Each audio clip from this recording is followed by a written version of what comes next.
हमारा आज का सवाल, क्या लूसीफर शैतान है? इस वीडियो के अंदर मैं बाइबली तालीमात की रोशनी में इस सवाल का जवाब दूंगा और इसके बाद कुछ मददगार तलीमी वसाइल को जानने में आपकी मदद करूंगा। लिहाजा इस वीडियो को आखिर तक देखिए।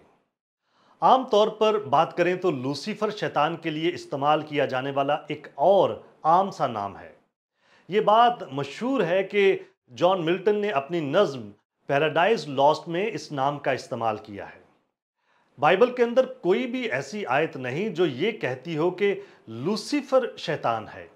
हकीकत तो ये है कि इस हवाले से भी इख्तलाफ पाया जाता है कि लूसीफर नाम बाइबल के अंदर कहीं पर लिखा भी हुआ है या नहीं।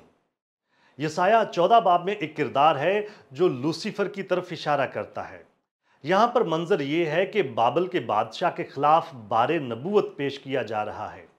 वो जालम और बदकार बादशाह जिसने कौमों को पस्त कर दिया था, अब तबाहाल हो गया है। खुदा ने बाबल के बादशाह का असा तोड़ दिया है और उसे पस्त कर दिया है।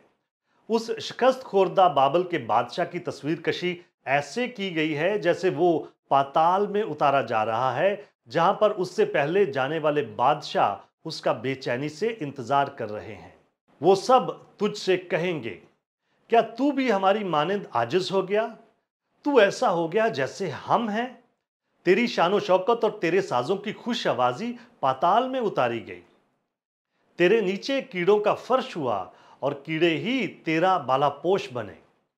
बाबल के बादशाह के खिलाफ नबूवत इस दिलचस्प हवाले के अंदर जारी रहती है।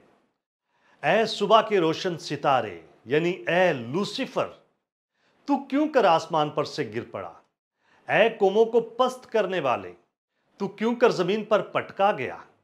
तू तो अपने दिल में कहता था कि मैं आसमान पर चढ़ जाऊंगा, मैं अपने तख्त को खुदा के सितारों से भी ऊंचा करूंगा और मैं शिमाली इतराफ में जमायत के पहाड़ पर बैठूंगा, मैं बादलों से भी ऊपर चढ़ जाऊंगा, मैं खुदा ताला की मानिंद होऊंगा। लेकिन तू पाताल में गड़े की तह में उतारा जाएगा।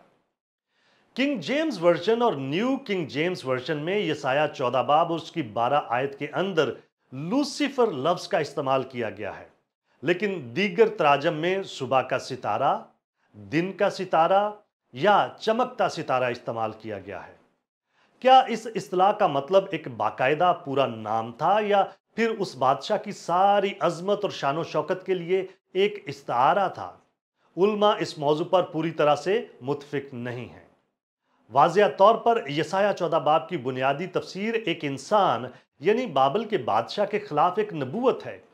बहरहाल उसकी ज़ात, अजमत, गुनाह और हतमी अंजाम के बारे में जो शायराना बयान यहाँ पर पाया जाता है, वो इस कदर बढ़ा चढ़ा कर पेश किया गया है कि इस बात ने उलमा को मजबूर किया है कि वो इसकी एक सानवी तफसीर भी करें जो कि शैतान की तरफ इशारा करती है। हम जानते हैं कि यसाया 14 बाब में बयान किए गए बादशाह के बारे में ये चीज़ें सच हैं।